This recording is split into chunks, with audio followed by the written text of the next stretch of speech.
Donc, je voudrais d'abord dire que je suis vraiment ravie d'être ici pour animer cette discussion entre mes deux collègues, Abahar El-Saqqa, à ma gauche, qui est donc professeur de sociologie à l'université de Birzeit, qui est aussi très récemment rédacteur en chef de la revue arabe de sociologie Idrafat, et qui a travaillé sur de nombreuses thématiques comme les mouvements sociaux, le colonialisme, les espaces urbains en Palestine, et j'en passe, ainsi que le monde de l'art, et j'en passe. Et à ma droite, donc, Malika Rahal, qui est historienne au CNRS, qui est directrice de l'Institut d'histoire du temps présent et qui est spécialiste donc du Maghreb contemporain et en particulier de l'Algérie.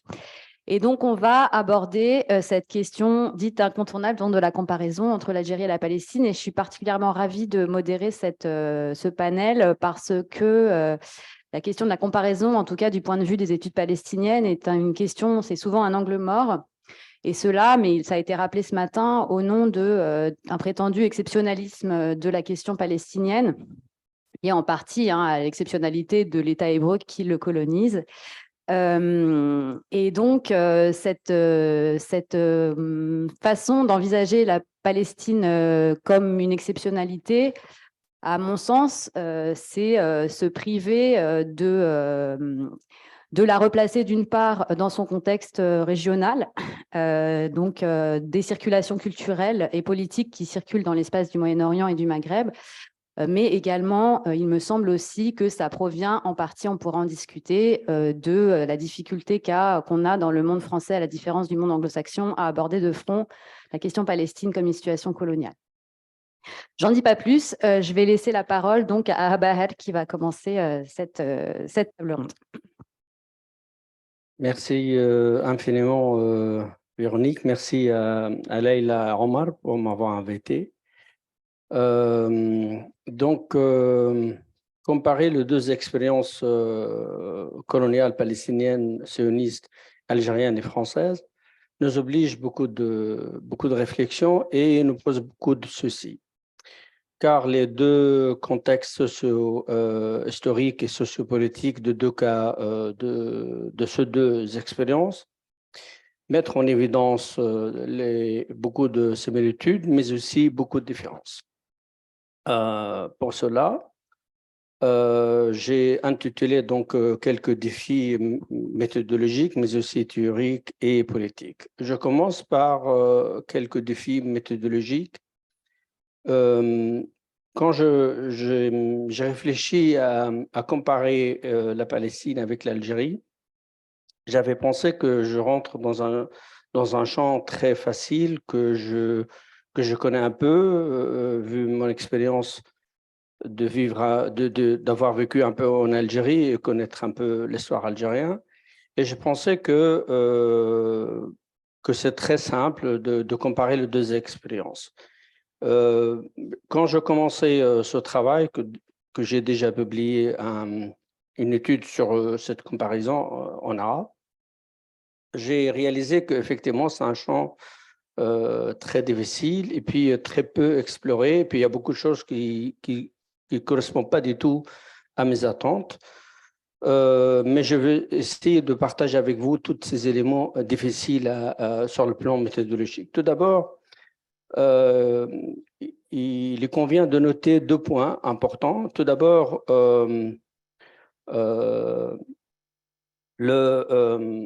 parler de la colonisation en Palestine, c'est en réalité parler d'une seule structure coloniale, mais divisée en deux. La première colonie, qui est entre guillemets, si vous voulez, Israël, c'est-à-dire la colonisation qu'Israël a mis en 1948, et puis la deuxième colonie, c'est 1967. Donc, deux colonies, donc première qui est autrement dit Israël, et puis 67. Donc, quand on fait l'analyse, à un moment donné, on peut imaginer que cela correspond à 48, et à d'autres moments, on peut trouver la même chose en 67, mais pas toujours. Donc, c'est un grand problème de comparer les deux piliers, si vous voulez, de cette structure coloniale commune. Deuxième problème méthodologique, pour faire l'analyse comparative. Donc, cette structure coloniale française a pris fin. Donc, contrairement au cas palestinien, que le cas colonial n'est pas seulement en cours, il est en train de changer et se développe et s'éteint. Donc, c'est très difficile de comparer deux moments historiques dans lesquels le premier moment, même si certaines traces de la colonisation française en Algérie ne restent sur le cas algérien, mais si vous voulez, le fait que la France n'est plus un État colonisateur par rapport au cas palestinien, ça pose un grand problème. Troisième problème, c'est arriver à un moment de comparer la Palestine avec l'Algérie avec un thème très particulier qui est la colonisation, qui n'est plus du tout à la mode. C'est-à-dire que depuis très longtemps, et je veux juste rappeler quelques éléments importants, depuis la création de l'OLP de 64 jusqu'au 68, sous le guide de Ahmed Shaqiri, on parlait en termes de colonisation, on parle de la colonisation, et comme il a dit Hassan Balawi, donc Ahmed Shaqiri, qui est un homme remarquable, qui parlait tout le temps de la colonisation, y compris de la colonisation algérienne. Il y a eu un tournement historique très important à rappeler, ce que l'OLP, la direction de l'OLP, sous le guide de Yasser Arafat et les compagnons de route, ils ont décidé d'abandonner rapidement le terme de colonisation en faveur de termes d'occupation. Pour tas de raisons, je n'ai pas le temps de développer. Mais premièrement, mais essentiellement, la direction nationale palestinienne se ralliait sur les lignes arabes, c'est-à-dire que il rentre dans une logique de lutte sur la scène internationale de reconnaissance après la défaite de 67. Donc, du coup, les directions de l'OLP commencent à dire que nous sommes comme les autres pays arabes, donc un discours dominant sur la légitimité internationale, le droit international, le retrait de la force de territoire de 67 selon la version anglaise, française, etc. Et donc, à partir de ce moment-là, le mot colonisation est complètement absent. D'ailleurs, dans un article que j'ai publié il y a 3 ans, je montre à quel point il y a un défait qui pose un grand problème dans le champ scientifique palestinien, puisque dans le champ académique, jusqu'au maintenant, à part la nouvelle génération palestinienne, commence à parler de la colonisation et puis de Coran, comme il a dit Omar ce matin, donc le Coran de l'Istamal al-Sitani al-Ihlali, donc la colonisation de peuplement remplaçante. Et donc, si vous voulez, ce nouveau mode plutôt élitiste ne touche pas ni la vie politique palestinienne, ni la vie quotidienne. La plupart des Palestiniens, ils parlent d'occupation, et la plupart des intellectuels palestiniens, y compris dans le champ académique, ils parlent d'occupation et pas de colonisation. Donc, c'est un grand problème, si vous voulez, de point de vue terminologique, épistémologique, et je pense que c'est aussi, on peut parler d'un problème d'épistémicide, puisque la plupart de ces travaux se produisent dans la langue anglaise et très peu de production se fait en arabe. Il y a très peu de gens qui mettent en valeur ce travail en langue arabe. Donc, alors, je veux tenter de faire cette comparaison et dans le temps le peu de temps qu'il me restait, je vais essayer d'aborder quelques éléments de comparaison. Tout d'abord, cette comparaison met en lumière certains systèmes juridiques constitutionnels, le processus de dépossession foncière, les politiques à l'égard de la population autochtone, les mécanismes de contrôle militaire, de gestion de guerre, la politique de recrutement, l'intégration administrative, le contrôle de ressources de pays, les réorganisations administratives, les changements démographiques, etc. Et la politique de colonisation de groupes ethno-religieux.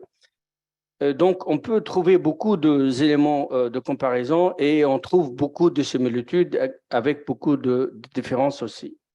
J'en passe parce que le temps me presse. Donc, je prends quelques éléments de comparaison pour aller plus loin dans ma communication. Tout d'abord, il y a toujours, quand on parle de la Palestine, on parle pendant très longtemps de l'exceptionnalité, comme elle a rappelé Véronique. La plupart des gens, ils pensent qu'on n'est pas du tout dans la cas de figure algérienne, donc on est dans un monde complètement différent et la Palestine est une exception. Et souvent, on avance l'argument que Israël ne possède pas une métropole. Donc, Israël, c'est un pays qui a une absence d'un État métropolitain. Donc, du coup, on ne peut pas réfléchir de la même façon. En réalité, si on fait juste un retour en arrière, on peut facilement comprendre que cette idée de l'absence d'un État métropolitain est très réduite et on peut complètement la déconstruire puisque, si vous voulez, je vais revenir en détail, on peut facilement comprendre que la Grande-Bretagne, qui souvent d'ailleurs dans le sens commun, on dit le mandat britannique, c'est la colonisation britannique en réalité. Et donc, ce mandat britannique, entre guillemets, est venu en Palestine avec deux projets contradictoires. Le premier, c'est promouvoir la création d'un État arabe, une fois Grande Syrie, une deuxième fois une partie de la sud de la Syrie, une autre fois un État indépendant arabe, et en même temps un autre projet colonial qui est promouvoir, comme vous savez tous, donc la déclaration de Balfour, de créer un foyer colonial en faveur de groupes ethno-religieux juifs. Donc, dès le départ, si vous voulez, si on prend les écrits dans la littérature sioniste, on trouve facilement toute cette fascination des régions de mouvement sioniste pour la Grande-Bretagne. Et d'ailleurs, souvent, on avance l'argument que les sionistes correspondent aux Britanniques et qu'ils vont apporter la civilisation, le progrès dans une logique de mission de civilisation, comme on a fait aussi en Algérie. Donc, si vous voulez, on peut trouver facilement ce lien d'un État métropolitain qui, comme il dit Rawlinson, c'est-à-dire que la Grande-Bretagne a joué l'État métropolitain temporaire pour le mouvement sioniste. D'ailleurs, sans la Grande-Bretagne, le projet sioniste n'a pas pu réaliser. Donc ça, c'est le premier point. Si on prend un deuxième point par rapport à ce lien entre cet impérialisme britannique et le mouvement sioniste, on peut imaginer que la France a fait venir donc des Européens, comme maintenant est connu dans le monde de recherche sur l'Algérie, que la colonisation algérienne, c'est plutôt une colonisation française, pardon, en Algérie, c'est plutôt une colonisation européenne, c'est-à-dire que la France avait ramené des Maltais, des Espagnols, des Portugais, et des Grecs, des Italiens, etc. Et pareil, les Anglais ont ramené avec eux des Australiens et des Indiens de la colonie indienne, etc. Et d'autres nationalités. Donc, c'est aussi on peut trouver des similitudes entre les deux cas et on peut se référer aussi à un troisième point de cet axe. Les Britanniques, ils ont créé un fonds de découverte de la Palestine britannique, entre guillemets, en 1865. On peut trouver la même chose avec la comité de découverte de l'Algérie en 1883. Donc, si on fait une petite comparaison, on trouve beaucoup de similitudes entre le cas britannique et le cas français avant la création de l'État colonial israélien. Alors, il y a une petite particularité, c'est que l'histoire dans le cas palestinien, l'État colonial sioniste n'a pas commencé avec un Nakba de 1948, mais plutôt avec la colonisation britannique en Palestine, c'est-à-dire que avant la création de l'État colonial, déjà les colonisateurs étaient sur place. Donc, c'est un point de plus qui met en cause cette argumentation comme quoi Israël ne possède pas un État métropolitain. Euh, donc, je prends d'autres éléments de comparaison. Si on prend juste le discours raciste, le discours de domination, le discours qui met en avant le caractère britannique et ensuite sioniste, et pareil pour l'Algérie, on peut trouver par exemple toute une littérature dans laquelle les Britanniques, dont Samuel Herbert, il parle d'un monde arriéré des Arabes palestiniens arriérés, ils ont besoin de nous, etc. On trouve la même chose avec les Jules Ferry, etc. Donc, enfin, j'en passe parce que, si vous voulez, il y a beaucoup d'éléments en commun et on trouve facilement beaucoup de similitudes entre la Palestine sous la colonisation britannique et l'Algérie. Alors, la Palestine, pour reprendre l'expression de Ballandier, donc c'est une situation coloniale, c'est-à-dire qu'elle combine des éléments très importants à souligner. C'est le contrôle militaire, c'est le contrôle de sources de pays, la législation, le contrôle de mouvements de population, de marchandises, la modification des frontières, la modification des divisions administratives, introduction de changements topographiques, etc. Donc, si vous voulez, tous ces éléments étaient introduits par les Britanniques et ensuite été, dans un travail de continu avec les sionistes après leur création. Deuxième élément important de cette comparaison, c'est le système de violence totale.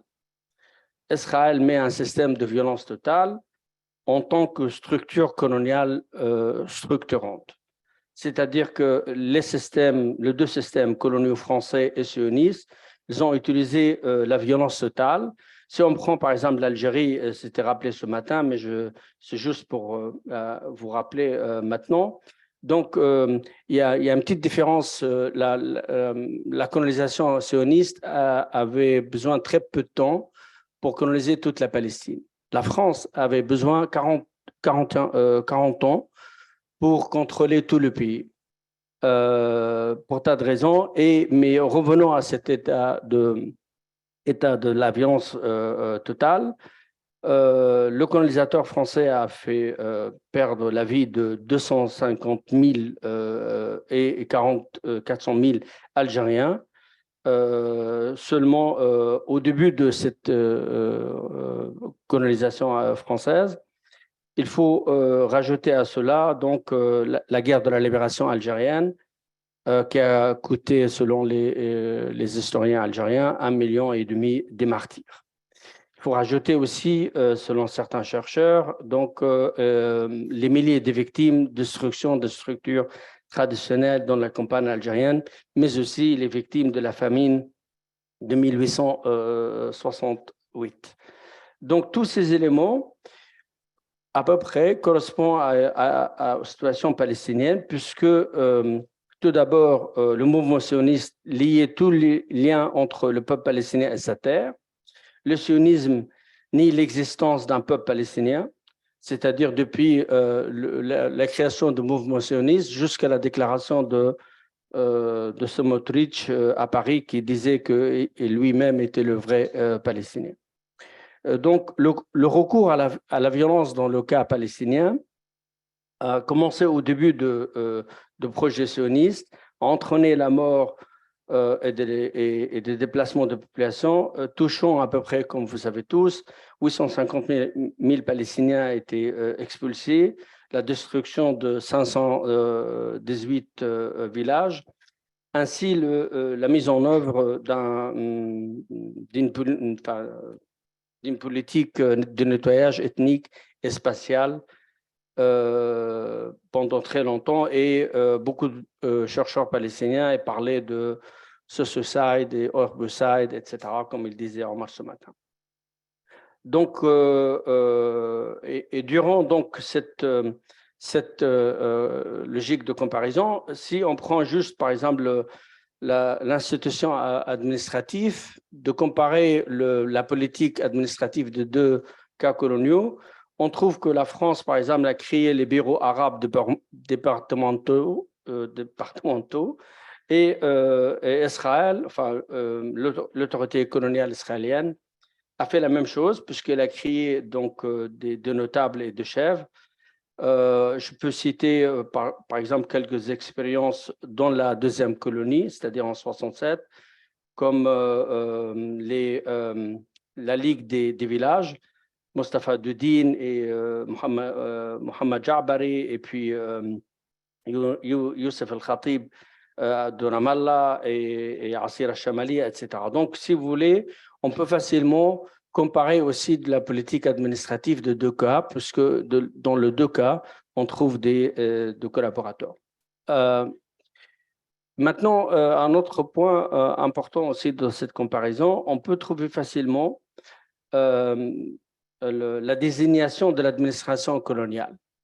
Comment la colonisation désigne la population autochtone. En réalité, la France nomme, comme vous savez, et puis comme ça a été rappelé depuis ce matin, des fois les musulmans de France, les indigènes de la République, etc. Il y a toute une série des appellations. Et de l'autre côté, donc dans le cas colonial israélien, Israël appelle les Palestiniens d'Israël, les Palestiniens que nous avons restés dans la première colonie, arabes israéliens. Ça signifie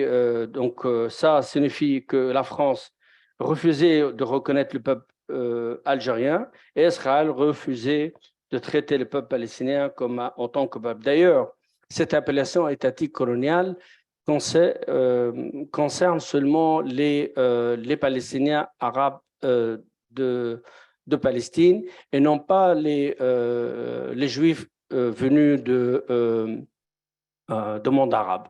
Autrement dit, 30% de la population israélienne, ils sont originaires de l'Algérie et de Maroc. Ils ne sont pas appelés arabes israéliens. Seulement les arabes d'Israël, c'est les Palestiniens qui sont restés chez eux. Donc, on peut facilement comprendre cette dénomination de deux côtés, qui montre comment en fait le colonisateur nomme l'autochtone. Et puis aussi, on peut trouver tout un travail de créer, fabriquer des identités différentes et de classement de la population. D'accord. Donc, c'était trop. Ouais. Donc, on peut facilement imaginer donc cette minorité, comment Israël crée une minorité raciale et religieuse. Par exemple, Israël fabrique des catégories de Druzes, des Bahaïs et même certains Bédouins. Et donc, et tous ces éléments nous montrent facilement qu'il y a beaucoup de choses en commun, et je passe vite puisque il ne me reste que 5 minutes. Ouais. Donc après, on a le problème problème démographique, puisqu'il y a la France, comme vous savez tous, possédait donc, possédait l'Algérie, puis elle tentait d'encourager la population française d'aller s'installer en Algérie. Elle a eu beaucoup de mal. Et d'ailleurs, très peu des Français s'installent en Algérie, selon les études mentionnées ce matin. Et pour le cas palestinien, c'est un peu différent, puisque Israël s'installe via donc le mouvement sioniste au début du siècle. Et puis Israël, contrairement à l'administration coloniale française, les Français, ils ont expulsé certains Algériens en dehors de leur pays ou à l'intérieur du pays, alors que le modèle colonial israélien a expulsé les Palestiniens en dehors de leur pays, puisque, comme vous savez, maintenant, 7 millions de Palestiniens ils se trouvent à l'extérieur de leur pays. Donc, et aussi un point important à souligner, donc la séparation des colonisateurs et des colonisés sur le plan urbain. L'administration coloniale de deux pays ont cherché de se approprier l'espace et la planification urbaine. À titre indicatif, Hassan Jabbarin, c'est un grand chercheur de Haïfa, nous montre que toute la terre qui possèdent les Palestiniens à l'intérieur de la première colonie, autrement dit d'Israël, ne dépasse pas le 2,%. Autrement dit, la plupart de terres à l'intérieur de 48, elles sont dominées par la population juive ou étatique. Donc, et puis, il y a aussi donc, le système juridique en tant qu'instrument de répression colonialiste par excellence, puisque, si vous voulez, le 2, je crois que je n'ai pas le temps de tout développer, mais le 2 cas, ils ont utilisé les lois pour appliquer donc la domination coloniale. Et puis, le travail, donc il y a beaucoup de choses dites ce matin sur le travail. Taher a bien mentionné, donc la colonisation de travail, c'est quelque chose d'assez assez répandu. Et d'ailleurs, dans les écrits des sociologues israéliens, on peut trouver facilement beaucoup de références à l'expérience française en Algérie, puisque beaucoup de sionistes inspirés de ce modèle français pour l'appliquer en Palestine. Donc, pour terminer, il me reste peut-être 2-3 minutes. OK. Pour terminer, donc, bien sûr, donc, on peut facilement comprendre ces deux cas différents, mais ça nous pose un grand problème puisque pour le moment, si vous voulez traiter Israël comme un État colonial, c'est quelque chose qui déplaire à la communauté internationale, au monde dominant, mais aussi, surtout, déplaire aux directions nationales palestiniennes.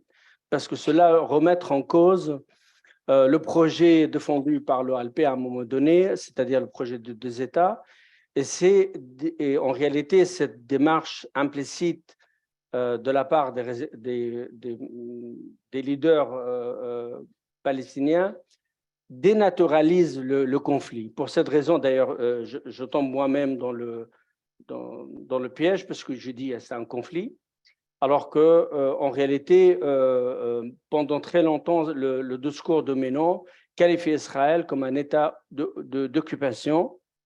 Et donc, si vous voulez, les Palestiniens ont participé pleinement à la dénaturalisation de cet État colonial. Autrement dit, de ne plus nommer Israël comme un État colonial, de ne pas, c'est-à-dire de déformer la nature de ce conflit. Pour cette raison, d'ailleurs, on est là, 27 ans après cette illusion de la création d'un État palestinien.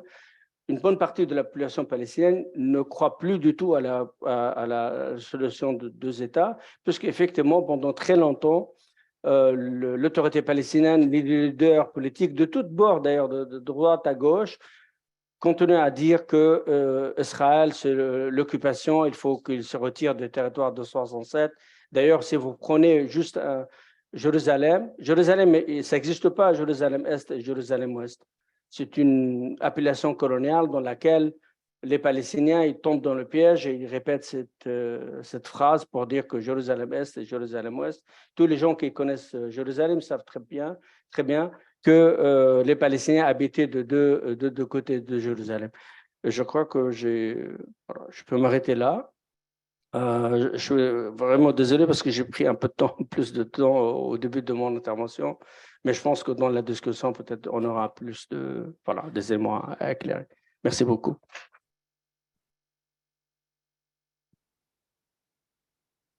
Merci beaucoup, Bahel, pour cette comparaison attentive et rigoureuse. Et d'ailleurs, on voit bien à la fin de ton exposé comment, je ne sais pas tant si c'est que le colonial s'est démodé, mais disons qu'il y a on reviendra peut-être à la fin sur les enjeux politique que ça porte et le fait que c'est peut-être pas tant quelque chose de démodé que quelque chose qu'on se représente comme passé et que si on assumait l'aspect colonial de la situation en Palestine, la conséquence serait évidemment la décolonisation et c'est bien ça qui pose problème. Donc, je passe la parole à Malika pour nous parler de comment ne pas comparer. Merci beaucoup, Véronique. Et c'est mon tour vraiment de remercier vivement Leïla et Omar pour cette invitation et dire aussi à quel point je suis ravie de partager ce panel avec Abaher. On s'était mis d'accord avec Leïla et Omar sur l'idée que je pouvais aussi dans mon intervention tirer un certain nombre de fils de ce qui a pu être dit depuis ce matin, ce qui veut dire que mon intervention a explosé beaucoup de fois, qu'elle est une sorte de patchwork, qu'elle va être en désordre, mais mon but aussi va être d'essayer d'arriver à tirer le fil jusqu'au bout. Alors peut-être en rebondissant sur des choses qui ont été dites juste dans le panel précédent, le nôtre, par Nicolas et par Hassan autour de cette question des contacts, des échanges et de la comparaison entre pays. Peut-être je vais proposer de changer un peu de niveau, de n'être pas seulement au niveau des hommes politiques ou des États ou États en devenir, mais m'interroger aussi sur des pratiques plus vernaculaires, les pratiques des Algériens, des Palestiniens, pour montrer à quel point finalement la comparaison sur laquelle nous on s'interroge aujourd'hui, elle est aussi omniprésente dans les deux sociétés. Alors je vais pouvoir mieux documenter ce qu'il en est du cas algérien, mais mon but ici est beaucoup d'ouvrir des portes et de faire des propositions de recherche sur la façon dont ce sujet pourrait être traité à l'avenir, à partir de quel type de sources, pour montrer qu'il y a là un vrai sujet possible d'histoire du temps présent. Et pourquoi pas, s'il y a parmi les gens qui nous écoutent, de futurs étudiants de master ou de thèse, peut-être leur suggérer des corpus de sources et des idées de travaux. Alors on l'a dit, ça a été dit précisément juste avant nous par Nicolas et Hassan, l'Algérie et la Palestine sont deux pays qui ont en commun le fait d'avoir attiré énormément, de continuer d'attirer selon les périodes et en tout cas de constituer l'un et l'autre des références parfois très puissantes dans le passé. Lorsque j'ai travaillé sur un ouvrage récent sur l'Algérie en 1962, l'une des choses qui m'a frappée, et à quel point, à la fin de la guerre d'indépendance en 1962, le soutien à l'Algérie pouvait aller chercher, d'une certaine façon, dans le monde entier, de façon très différente. Mais je cite par exemple la Journée mondiale du réfugié de 1958, qui fait que dans plein de pays plutôt riches, on a rassemblé des vêtements, on a collecté avec l'idée d'envoyer dans plusieurs pays, mais notamment l'Algérie, parce ils ont été cités précédemment, des comités de soutien, des militants qui travaillent, qui apportent de l'aide, qui transportent des bagages, qui transportent des armes. Et donc, au moment où le pays devient indépendant par beaucoup d'aspects et pour une période un peu courte, mais néanmoins souvent fondatrice dans les parcours des personnes, l'Algérie devient un peu le pays de tous ceux qui ont lutté pour son indépendance. De la même façon, et ça a été évoqué par Sylvie Thénault ce matin, le fait qu'il existe aussi des associations locales, parfois autour de personnalités, qui peuvent organiser des voyages vers la Palestine, organiser de l'aide, du soutien sous des formes très, très variées, ou bien des mouvements beaucoup plus coordonnés, je pense au mouvement BDS avec ses déclinaisons. Dans plein d'endroits du monde, finalement, on parle de Palestine, on écrit au sujet de la Palestine, on voyage, forcément peu, mais en tout cas, comme pour l'Algérie à d'autres époques, on projette et on imagine. Parfois, ces choses sont concomitantes. Je vais y revenir parce que ça a été cité précédemment. Lorsque Eldridge Cleaver, en 1969, juste avant le festival panafricain, arrive à Alger, il y arrive presque un peu par hasard en provenance de Cuba parce que l'un de ses objectifs est d'arriver dans un camp d'entraînement palestinien. Mais finalement, il s'arrête à Alger. Il se dit la vie est peut-être plus confortable à Alger que dans un camp d'entraînement, et progressivement autour de lui se constitue le groupe des Black Panthers. Donc on a affaire à deux pays pour lesquels il y a, ou vers lesquels il y a une forte projection politique, imaginaire, affectives, mais aussi des voyages parfois effectifs qui peuvent d'une certaine façon s'appréhender comme dans un même mouvement, comme une sorte de puissance d'évocation du pays, qui a aussi une historicité. Je résiste pas, c'est la fin de la journée, on est un peu fatigué, à faire une référence filmographique pour dire ce que c'est que cette puissance d'évocation. Lorsque Sidney Lumet fait un film en 1972 qui s'appelle Un après-midi de chien, Al Pacino, vous vous en souvenez peut-être, prend des otages et pour les libérer demande qu'on lui fournisse un avion. Où voulez-vous aller, lui demande-t-il, à Alger, qui est à l'époque la capitale mondiale des détournements d'avions, évidemment. Et ça, c'est repris en 1992 par un autre cinéaste algérien, cette fois Tariq Teghia, dans un court-métrage qui s'appelle Kesh Mouvement. 1992, on est au début de la décennie noire, et cette idée qu'en 72, quelqu'un pouvait vouloir détourner un avion pour aller à Alger depuis les États-Unis, elle fait rire, elle est décalée, parce qu'évidemment, le pays n'est plus le pays attractif qu'il a été par le passé.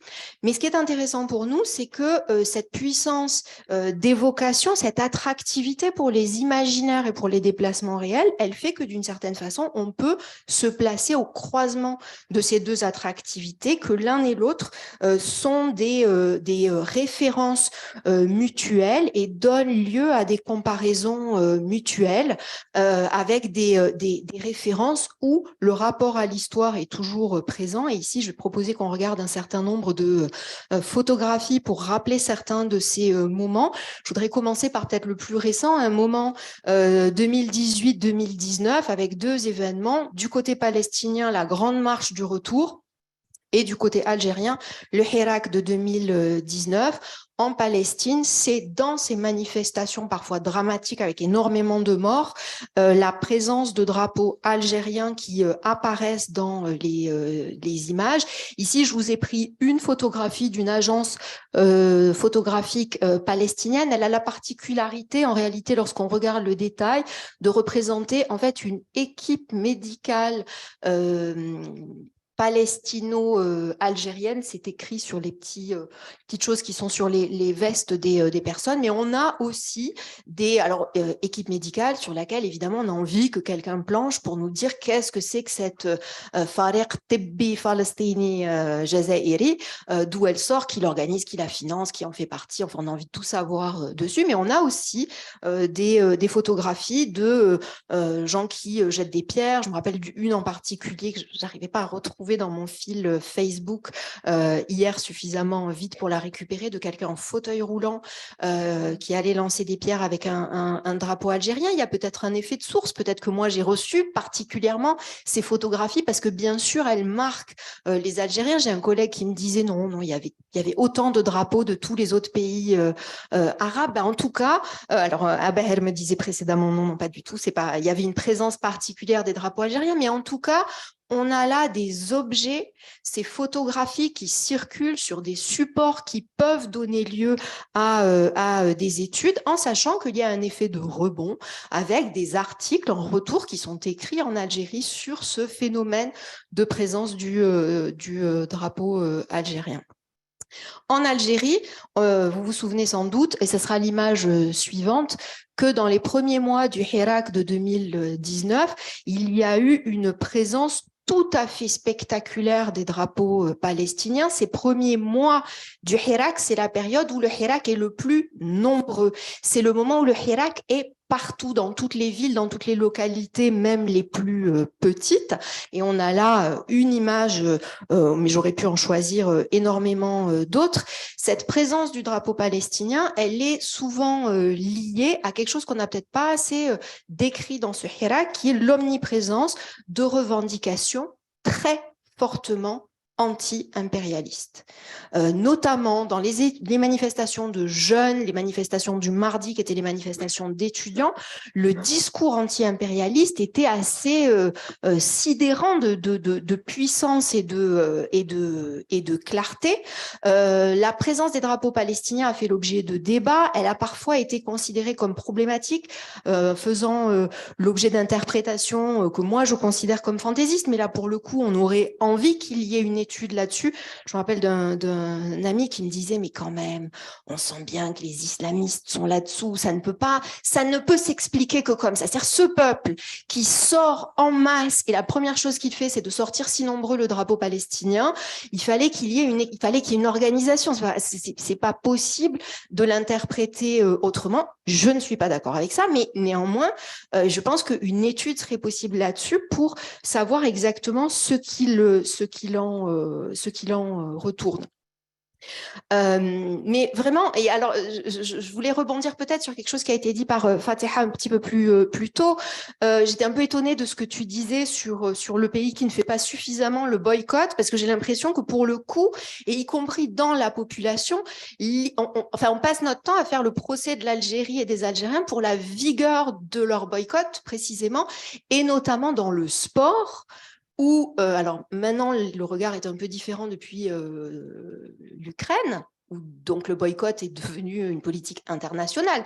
Mais quand même, pendant très longtemps, on a considéré que les athlètes algériens qui refusaient de s'opposer à des athlètes israéliens étaient à la limite du hors-jeu. Enfin, que ça faisait du mal à leur carrière sportive. Ils ont été parfois punis par les fédérations sportives.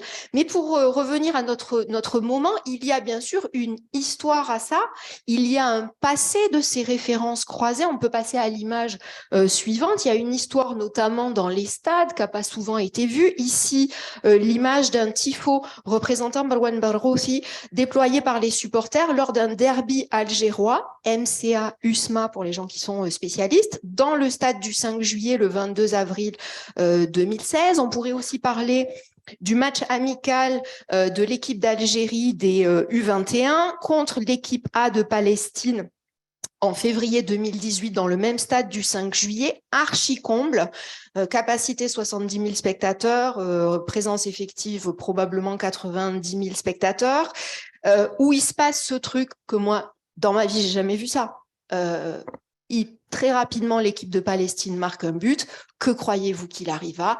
Le stade est en délire. Donc, on a un stade en délire lorsque son équipe nationale prend un but, tout va bien, tout est normal. Voilà. Et ce qui est très intéressant pour nous, c'est que ça produit de la source, ça produit de la documentation. C'est-à-dire que dans les semaines qui ont suivi, on a eu en réalité une vague de vidéos YouTube, en quelque sorte de réponses en provenance de la Palestine pour répondre à ce sujet. On a en réalité des productions YouTube très fréquentes qui ont tendance à se répondre les unes les autres entre les deux pays. J'en cite une qui n'existe plus aujourd'hui et je le regrette, qui avait lieu, je pense, après le derby MCA USMA, un micro-trottoir en Palestine où l'on interviewait des jeunes pour savoir ce qu'ils savaient de Jamila Bouhired. Alors, ne me faites pas dire ce que j'ai pas dit, c'est un micro-trottoir, c'est une source très compliquée pour l'historien, mais en même temps, on est des historiens. Je veux dire, si on est capable d'utiliser un rapport de police coloniale de façon critique, on est quand même capable d'utiliser un micro-trottoir pour l'utiliser de façon critique.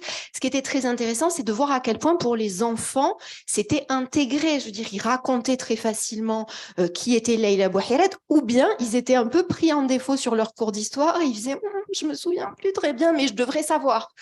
C'est quelque chose qui, en quelque sorte, circule, est appris, et comme une leçon d'histoire, peut parfois ne pas être bien appris. Un autre micro-trottoir, et là, malheureusement, j'ai pas du tout pensé à noter la référence, j'avais jamais imaginé que j'en parlerais dans un colloque, à la télévision algérienne, et je ne me rappelle pas si c'est Choroq ou Nahar, un micro-trottoir où on va demander aux Algériens, si vous n'étiez pas algérien, quelle autre nationalité voudriez-vous avoir?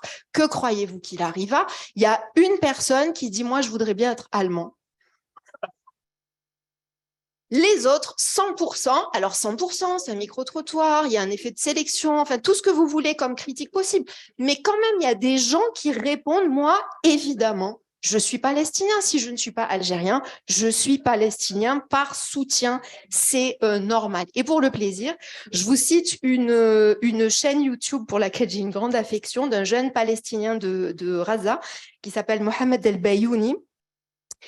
Qui chante beaucoup de chansons de pays différents, l'hymne pakistanais, des chants de différents pays arabes, mais clairement, il a une affection très particulière pour l'Algérie et notamment enregistré une chanson qui s'appelle Samona Jazastin.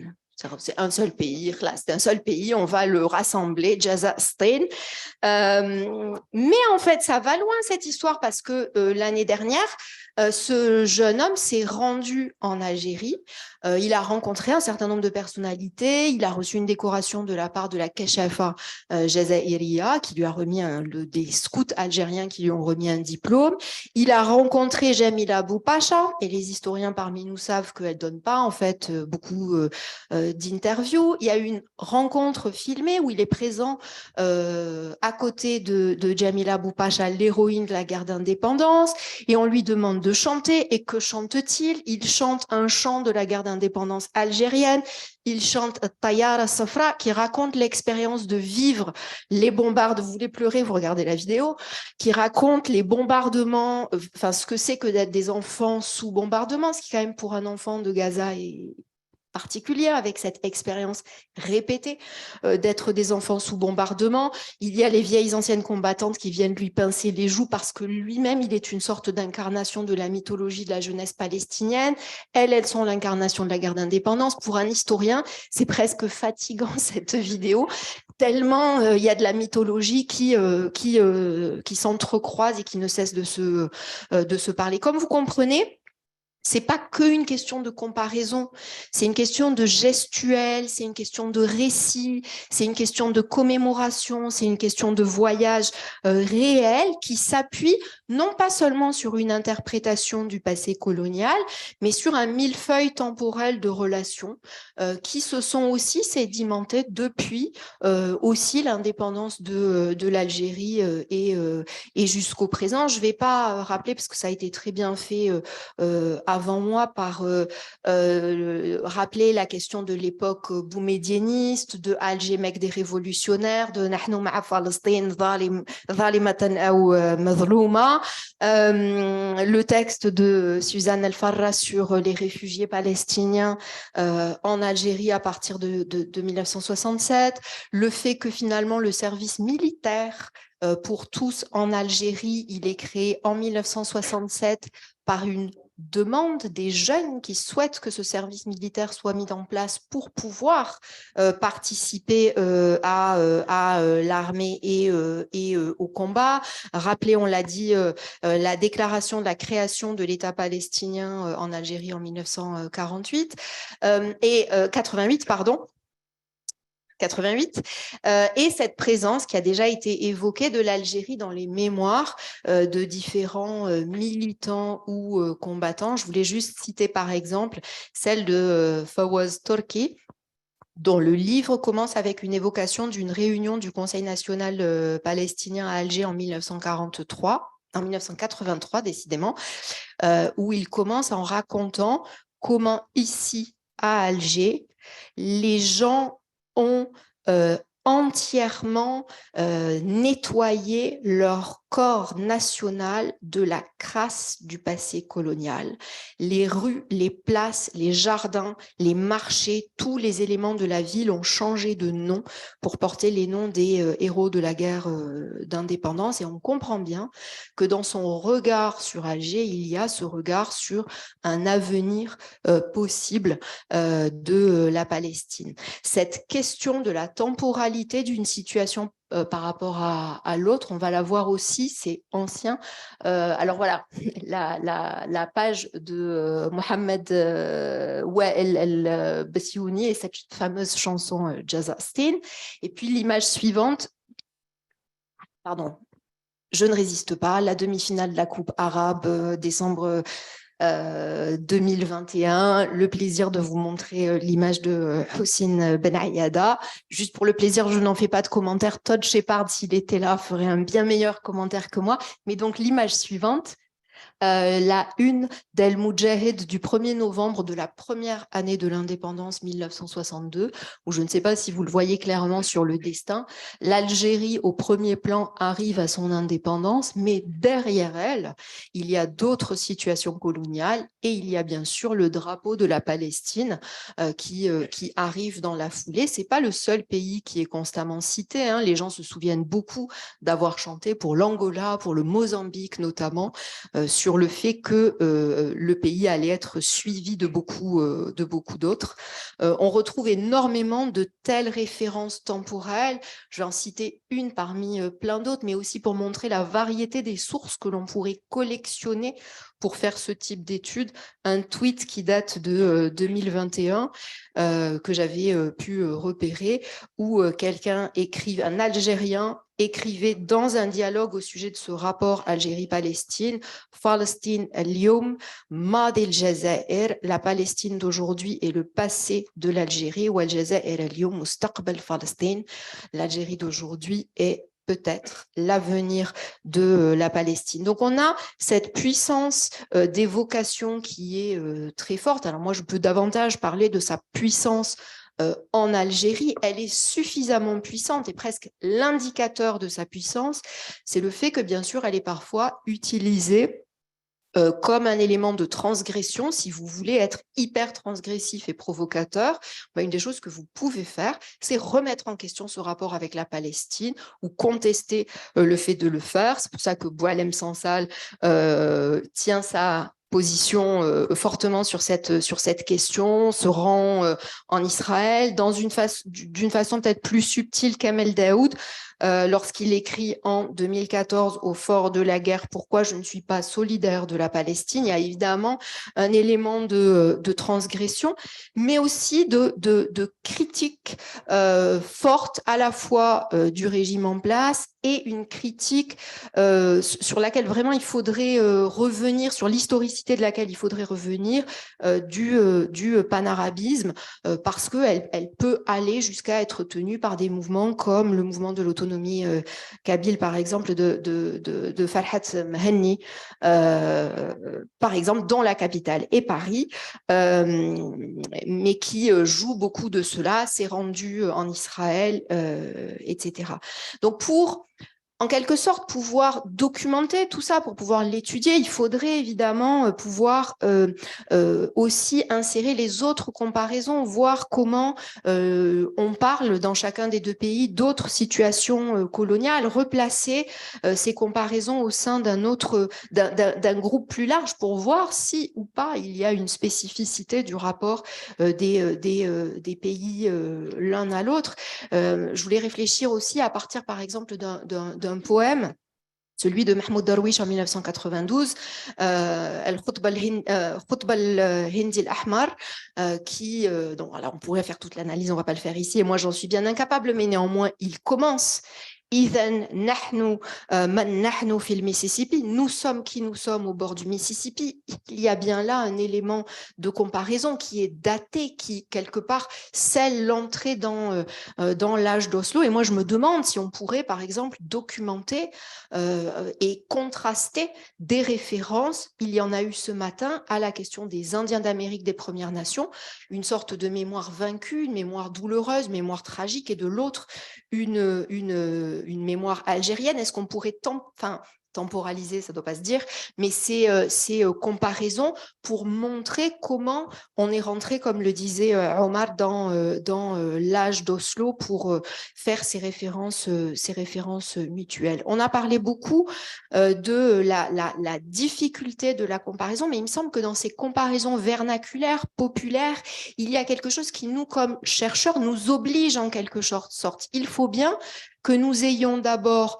la possibilité d'analyser ces pratiques de comparaison, mais que nous ayons aussi quelque chose à répondre, une façon de faire répondre la science et les pratiques vernaculaires du passé en pratiquant nous-mêmes la comparaison, malgré ces difficultés. Elles ont été mentionnées depuis ce matin.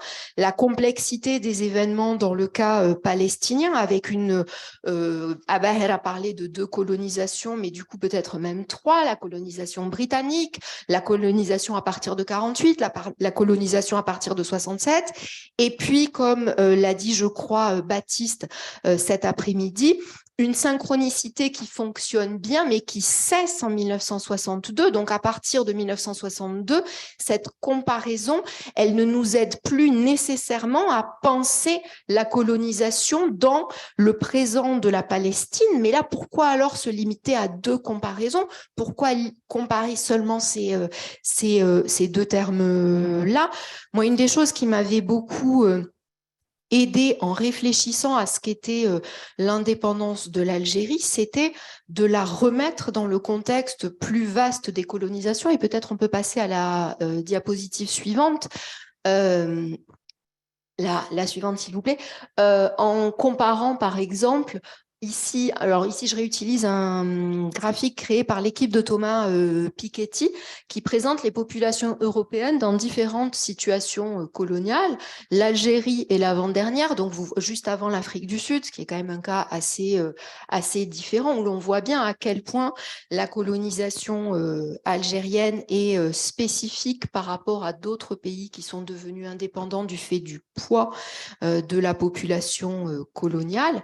Mais on pourrait aller plus loin dans la comparaison en la comparant avec d'autres situations coloniales où la population originaire d'Europe a été plus importante encore. Et donc, comme l'a dit Sylvie ce matin, aucune n'a pu aboutir à son indépendance. Les États-Unis, les colonisations d'Amérique latine, la Nouvelle-Zélande, l'Australie. Donc, on a un cas très particulier avec l'Algérie qui, ça a été dit dans les discussions, notamment avec Fatiha précédemment, elle est un cas limite de décolonisation par l'indépendance, au sens où, c'est ce que j'avais essayé de montrer dans mon ouvrage, c'est d'une certaine façon le pays où la colonisation est allée le plus loin, tout en étant malgré tout retourné par une indépendance décolonisation. Il y a 2 critères pour moi du fait que cette colonisation, elle va loin. C'est sa durée dans le temps, 132 années, et c'est l'importance de sa population coloniale en pourcentage dans la population totale. Cette durée dans le temps, je pense que c'est une des choses qui explique pourquoi elle continue à être une comparaison fondamentale. Parce que d'une certaine façon, tant qu'en Palestine, on n'a pas atteint 132 années, on se dit, bon, ben, au moins, il y a déjà eu un cas limite avant nous et il y a cette possibilité de retourner la colonisation. Ça marche à 2 sens. C'est-à-dire que c'est aussi un cas et une comparaison qui inquiète une population coloniale qui, par définition, est inquiète de sa survie et de son existence. Donc, de ce point de vue-là, c'est un modèle qui, en quelque sorte, est porteur d'espoir d'une solution politique, même dans le temps long. En revanche, du point de vue de cette importance de la population coloniale dans la population totale, c'est le cas palestinien qui est aujourd'hui le cas limite, puisqu'il est le seul à être dans ce rapport aussi défavorable à la population colonisée, les autres n'ayant pas obtenu leur indépendance. Et il me semble que finalement, dans la question chronologique que nous posions précédemment, c'est-à-dire après 1962, à quoi on compare, eh ben, c'est là qu'on compare avec les autres situations. Comment sortons de la colonisation quand le temps a passé, quand la population coloniale est aussi forte? Ici, on a des exemples, ou plutôt des contre-exemples sans doute de ce qu'il ne faut pas faire. Les États-Unis, l'Australie, vraisemblablement aussi l'Afrique du Sud, l'Algérie n'est pas ou ne peut pas être un modèle pour tout, parce que d'une certaine façon, ici, elle atteint elle atteint sa limite malgré la force des liens et la solidarité populaire qui perdure.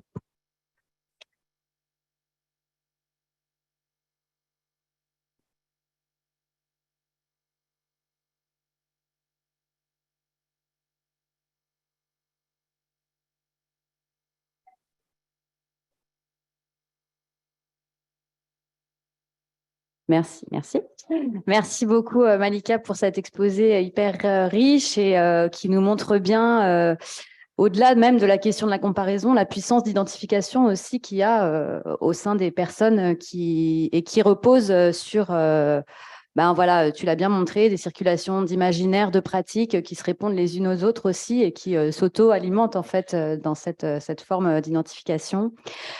Pour revenir à la fin de ton exposé, je me demandais aussi si la moins grande réticence, notamment chez les auteurs anglo-saxons et dans le cadre des Settler Colonial Studies, à comparer le cas palestinien avec justement les Premières Nations d'Amérique, avec l'Australie, avec la Nouvelle-Zélande, si ces comparaisons-là sont préférées à d'autres comme avec l'Algérie et même avec l'Afrique du Sud, bon, c'est compliqué quand on parle d'apartheid, notamment en France. C'est aussi le fait que, il y a, enfin, cette question de la réversibilité, c'est-à-dire que comparé avec l'Algérie, ça voudrait dire qu'il est possible que ce processus prenne fin, alors même que, comme tu l'as très bien dit, la population coloniale, qui est, en fait, si on reconnaît qu'on peut comparer avec l'Algérie, ça veut dire que peut-être ces gens-là devraient partir. Et donc ça, c'est quelque chose qui est fondamentalement impossible, en fait. Voilà. On va ouvrir la discussion, donc je passe le... Hop.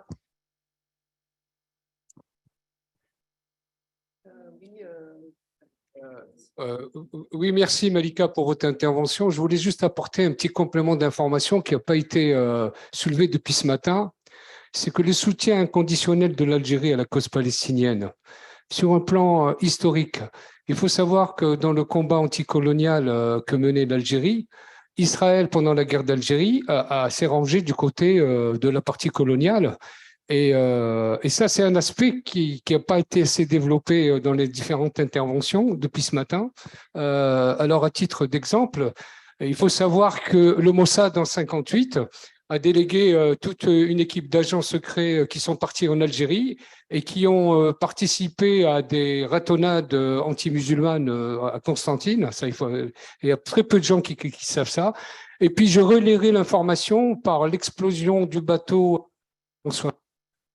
Un bateau égyptien chargé d'armes qui était destiné à doter l'armée algérienne et qui a été saboté par Israël et qui a fait des morts à l'époque en 64. Et c'est une information qui est passée sous silence, qui a commencé à être révélée que récemment, depuis 2-3 ans, c'est tout. Merci. Oui, avant de poser une question, je voudrais faire une remarque, évoquer un point. Et je suis bien surpris qu'il n'ait pas été déjà évoqué aussi bien ce matin que par les intervenants de nous. Une spécificité qui me paraît importante, autant importante, c'est que si dans toutes les colonisations, et en particulier les colonisations de peuplement, souvent il y a une métropole derrière. Or, dans le cas palestinien, ce n'est pas une métropole qui est derrière, mais c'est un ensemble de métropoles qui sont derrière. On peut l'illustrer aussi bien le temps, historiquement, comme par l'actualité. Alors, dans le temps, vous avez évoqué que la Grande-Bretagne était une métropole temporaire, mais en réalité, il faut savoir que le partage de l'Empire ottoman, donc effectué sous la tutelle et sous la direction à la fois des Anglais et des Français, il faut savoir qu'avant la déclaration de Balfour, 6 mois avant, il y a eu une lettre du représentant de ce qu'on pourrait appeler le ministre des Affaires étrangères de la France de l'époque, c'est Jules Combon, qui écrit à M. Sokolov, un des dirigeants éminents du mouvement sioniste alors, et qui le soutient dans le projet d'érection d'un État pour les Juifs.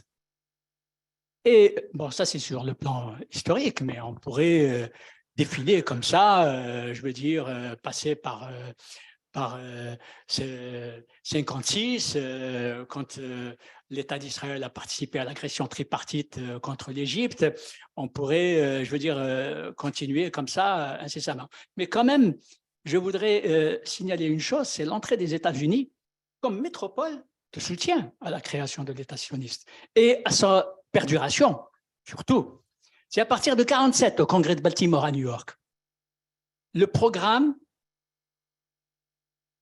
oui, Biltmore, bon, ça c'est des traductions. Le Congrès, donc, c'est la première fois que le mouvement sioniste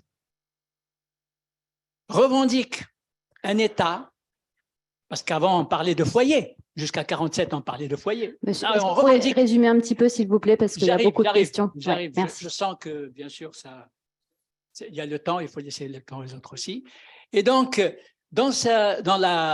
codifié dans la résolution de ce congrès, l'accord des autorités sionistes pour donner la possibilité d'ériger des bases militaires, aussi bien pour l'Angleterre que pour les États-Unis. Et puis, il faut savoir, j'ai dit c'est aussi actuel, bon, je vais abréger quand même, c'est depuis 2022, excusez-moi, 2022, l'État sioniste fait partie du commandement des forces otaniennes au niveau du Moyen-Orient. Avant, ce n'était pas ça. Et donc, c'est pour dire que vraiment, il y a un soutien de toutes les métropoles occidentales, entre guillemets. Je pose ma question et je termine tout de suite. Au-delà de ce qui a été dit ce matin et maintenant sur la violence, en particulier quantitative, je mets des guillemets comme ça, c'est-à-dire matérielle, etc., il y a les violences symboliques aussi qu'il ne faut pas oublier. Mais quelqu'un parlait de direction de recherche tout à l'heure. Est-ce qu'on peut comprendre comment, après un siècle de domination et de violence française, 54 a été possible en Algérie. Et aujourd'hui, en Palestine, après 70 ans de domination et de violence extraordinaire, comment aujourd'hui des Palestiniens prennent des armes et essaient d'affronter, faire vivre encore, en tout cas sans la résistance armée, il n'y a plus de cause palestinienne. Comment on peut expliquer ça? Merci, merci beaucoup. Je suis désolée, j'ai demandé à l'assistance de ne pas faire une deuxième conférence après la conférence. Je vous remercie. Madame, et ensuite Sazia, et ensuite Hassan. Merci beaucoup. Vraiment, j'ai beaucoup apprécié vos deux présentations. Surtout, Malika, tout ce que vous avez dit sur le soutien passionné, populaire, parce que vraiment, ça dit long. Et je le distingue du soutien du régime. Mais je voudrais revenir au propos de Madame à côté, parce qu'à mon sens, et je suis américaine et je connais tous les dégâts que mon pays fait, mais d'autres aussi, le seul moyen que j'envisage pour changer la donne, c'est des sanctions économiques sur l'Israël. Alors la question c'est, qu'est-ce que l'Algérie peut faire dans ce sens? Est-ce qu'elle est en train de promouvoir des choses? Est-ce qu'elle a la possibilité d'influencer les grands pouvoirs? Et je voudrais vous dire aussi que si vous n'avez pas vu l'exposition de Lima, il y a le discours qu'a fait Darwish à Alger, en arabe, en 83 ou 2 ou 3. Et c'est très émouvant. Merci.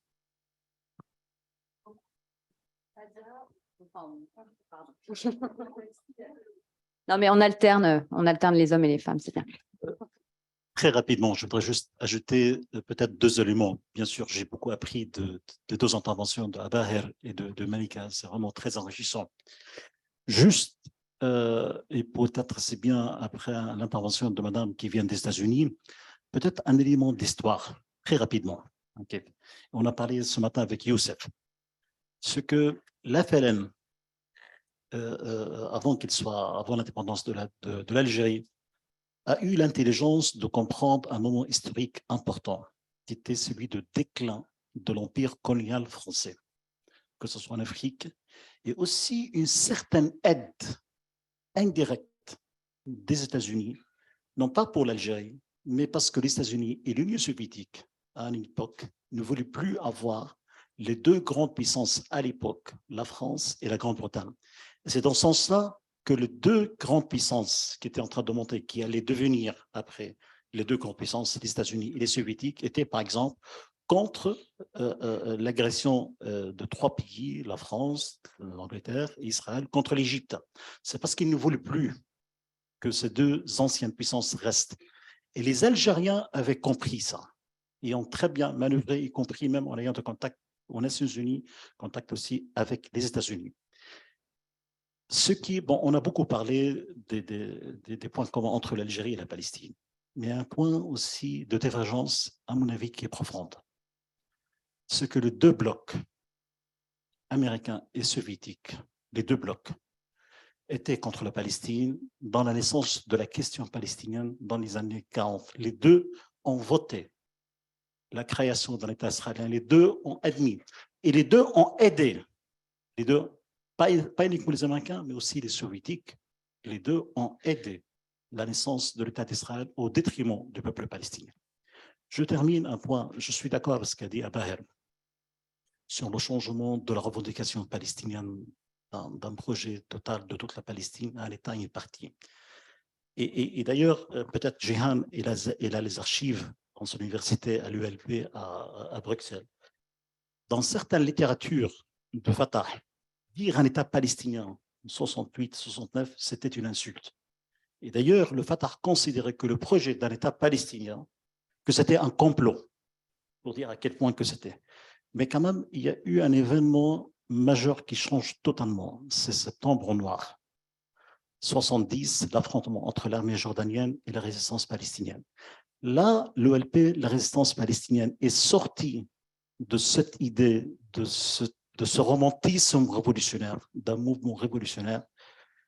Avec Septembre Noir, la révolution palestinienne a mûri pour comprendre ce qui, entre le rêve et ce qui est possible.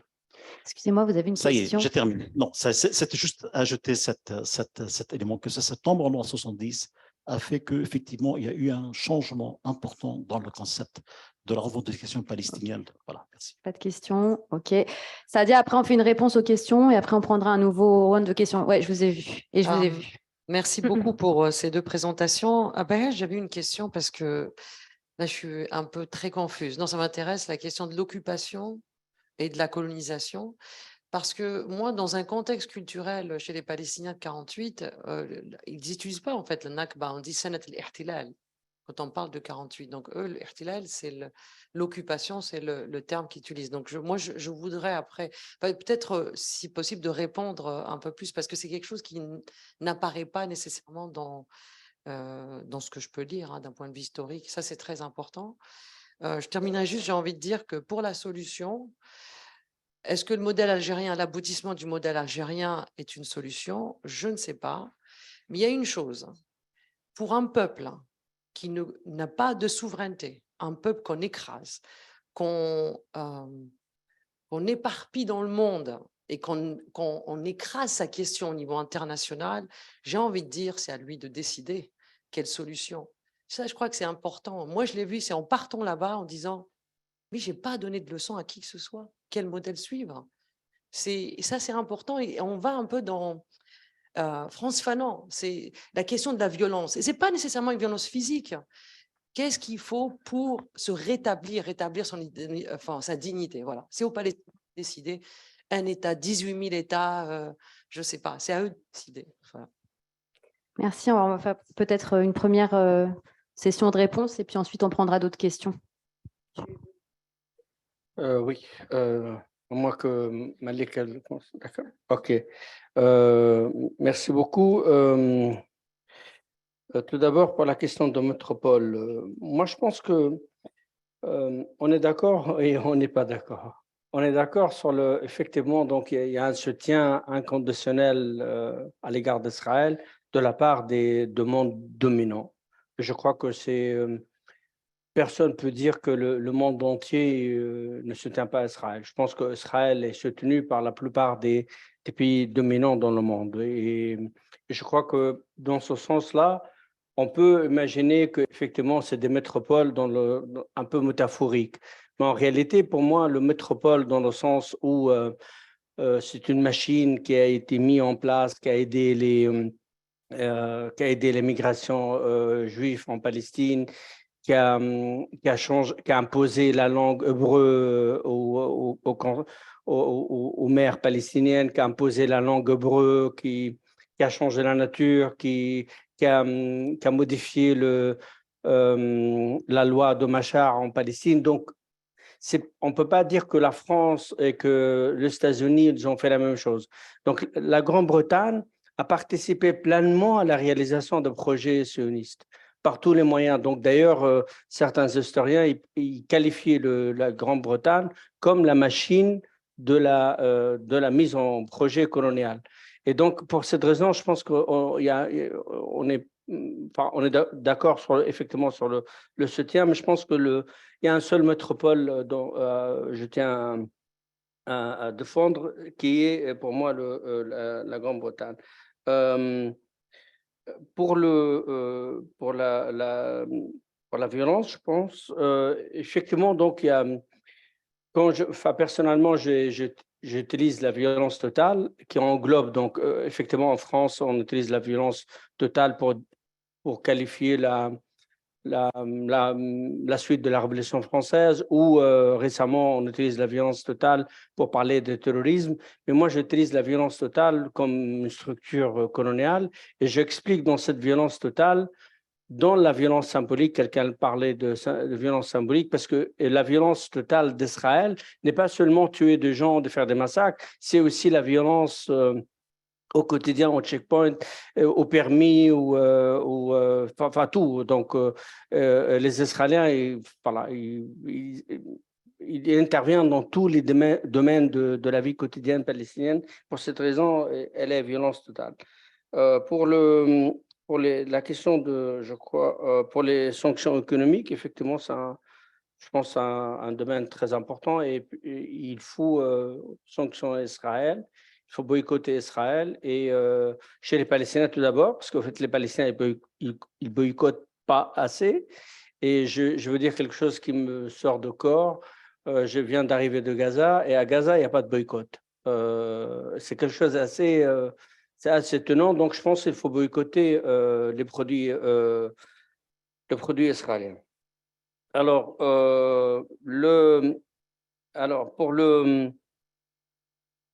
pour la question de, je crois que j'ai zappé un truc. Ouais, enfin, il y avait pour la question de Saïda. Moi, je pense que c'est plutôt Nakba. C'est le mot utilisé par les Palestiniens, les historiens, mais aussi par les gens de la rue. Très peu de gens ils parlent d'occupation, et d'ailleurs, depuis une dizaine d'années, personne en Palestine il dit juste Nakba. C'est Nakba en continu, ongoing, et la plupart des gens ils parlent de Nakba Mustamirra. Et d'ailleurs, cette expression, elle est vécue. Donc, comment les Israéliens maintenant ils traitent les Palestiniens, comment le colon ils font dans les territoires. Et l'année dernière, par exemple, était une année importante, puisque il y a eu donc des dépassements de cette division coloniale, puisque les Palestiniens, de nouveau, ils ont déclaré une seule journée de grève en mai 2001. Et les Israéliens, les milices juives à l'intérieur de l'Aide et de Jaffa et de Haïfa, de Melfahem, attaquaient la population israélienne avec l'aide, bien sûr, de l'armée israélienne, de la police. Donc, si vous voulez, il y a beaucoup de... Et l'armée aussi a utilisé la détention administrative pour mettre les Palestiniens de 48 dans la prison. D'ailleurs, quelqu'un a dit ce matin qu'Israël a donné la nationalité. Israël a imposé la nationalité israélienne aux Palestiniens, et beaucoup de travaux maintenant ils montrent qu'il y avait un grand débat à l'intérieur de mouvement sioniste. Il disait que, en fait, de toute façon, pour nous à venir, il faut donner aux Palestiniens la nationalité israélienne, comme ça nous protège. Donc, ce n'est pas du tout en faveur, plutôt que c'est quelque chose qui est en faveur de l'État colonial. Je crois que voilà. Merci. Merci. Alors, je suis un peu perplexe devant cette question de l'Algérie et du boycott. Après, pour dire les choses très franchement, je ne la comprends pas. Je ne pense pas que je vais y répondre de façon très à droite. Mais si on parle de boycott et de BDS et qu'on vit en Algérie, c'est un peu BDS tous les jours, tout le temps. C'est-à-dire il n'y a pas de relation économique. Quand il y a une suspicion d'échange, ça fait un gros scandale. Du coup, je ne comprends pas très bien comment, alors qu'on est dans un pays qui a pénalisé BDS, on va parler de ce que pourrait faire mieux l'Algérie dans ce domaine. Pour moi, c'est perturbant. Je sais que je ne réponds pas de façon du tout satisfaisante. Ce que je veux juste ajouter, c'est l'engagement en termes internationaux autour de cette question-là. Je ne peux pas répondre sur la politique étrangère de l'Algérie, dont je ne suis pas spécialiste, mais on a parlé du coût que ça avait d'être dans cette opposition et ce blocage permanent à Israël.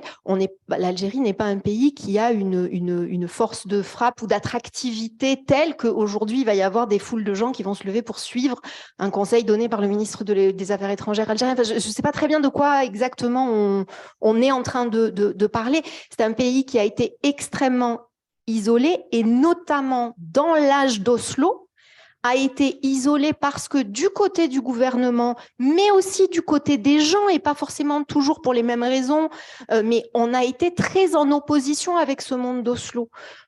Donc on nous parle toujours et souvent pour le reprocher d'un pays très isolé sur la scène internationale, mais là pour le coup on est en train de nous poser la question inverse qui est mais quand même vous n'en faites pas, voilà, donc je vais poser de côté cette question en estimant que je ne suis pas du tout la bonne personne pour la comprendre. La deuxième chose sur laquelle je voulais revenir, et là je suis tout à fait d'accord avec ce que vous disiez, Saadia, je ne vais pas développer trop cette question de qui donne des réponses et de la violence symbolique qu'il peut y avoir. C'est une des choses que j'ai mis de côté dans mon intervention, dire que ce n'est pas toujours agréable, j'imagine, quand on est un pays si receveur de projections d'imaginaire. Je pense que ça a été le cas pour l'Algérie. Pour moi, la source de cela, c'est par exemple les conclusions de tous les livres sur l'Algérie qui ont été écrits par des personnes d'Europe ou d'autres pays qui sont venus en Algérie en 62 puis qui sont repartis, qui ont écrit des livres souvent de recherche et qui, dans leur préface, expliquent comment le pays a été le pays de leurs utopies, mais il est aujourd'hui le pays de leur désespoir, etc. Donc, vous voyez le degré de projection. Je suis convaincue que pour les Palestiniens, il doit y avoir quelque chose aussi parfois de fatigant à recevoir des projections imaginaires où ils ne se reconnaissent pas du tout. Et puis, préciser ce que j'essayais de dire en conclusion, mais j'avais un peu perdu mes fils tout à l'heure. La question a été posée de la question de l'absence ou pas de métropole dans la colonisation de la Palestine. Mais là, pour le coup, des pays à colonisation vraiment compliqués, on en a plein. Je veux dire, c'est pas quelque chose qui est insoluble d'avoir un pays qui n'a pas de métropole et qui est pourtant un pays colonial. Mais pour le coup, il faut être très sérieux et appeler ces pays des pays coloniaux. Les États-Unis d'Amérique sont un pays dont l'indépendance est une indépendance qui n'est pas une indépendance décolonisation, contrairement par exemple au discours de Kennedy de félicitations à l'indépendance algérienne qui dit « vous c'est comme nous avons lutté contre le colonialisme », c'est pas la même nature d'indépendance. C'est un pays qui obtient son indépendance et qui ensuite continue de mener une politique coloniale sur un territoire qui ne cesse de s'agrandir. Donc cette absence de métropole, elle n'est pas du tout ni rédhibitoire, ni ne rend-elle impensable le caractère colonial de la Palestine, et redire que dans cet âge d'Oslo, dans cette période actuelle où Abaher disait tout à l'heure la colonisation n'est pas à la mode, vraiment poser côte à côte ces pays dont on a perdu l'habitude de dire qu'ils sont nés de la colonisation et qu'ils n'ont pas encore pensé leur décolonisation, et que pour beaucoup, ils considèrent que d'une certaine façon, ça n'est plus nécessaire. Les mettre côte à côte, les États-Unis, la Nouvelle-Zélande, l'Australie, la Nouvelle-Calédonie, tout ça, ça nous aide à réfléchir, non pas pour fournir des modèles clés en main du tout, puisque je pense qu'on veut s'éloigner plutôt de ces modèles que de les adopter. Mais en tout cas, ça nous aide à penser aussi plus généralement le temps dans lequel nous sommes et à inventer des possibilités de sortir du colonialisme différemment. Voilà. Vous voulez ajouter quelque chose après? Juste, je pense par rapport à la lutte armée et puis par rapport au modèle algérien. Oui, rapidement. Bien sûr, il y a un grand débat dans la société palestinienne, quel modèle à suivre. Tout d'abord, comme il a dit Saadia, effectivement, donc, personne ne peut imposer aux Palestiniens le choix de lutte, mais les Palestiniens, pour le moment, ils n'ont pas de choix unique de lutte. Enfin, il y a différentes stratégies et les Palestiniens sont actuellement dans une situation de crise qui perdure, donc ils n'ont pas de point en commun quel moyen de lutte à adopter. Je pense qu'actuellement, il y a plusieurs types. Dans la lutte armée, on revient de force actuellement, puisque selon les sources israéliennes, cette année marque un tournant historique, puisque depuis quelques années, il y a très peu de morts israéliens. Donc maintenant, la lutte armée, elle est de retour.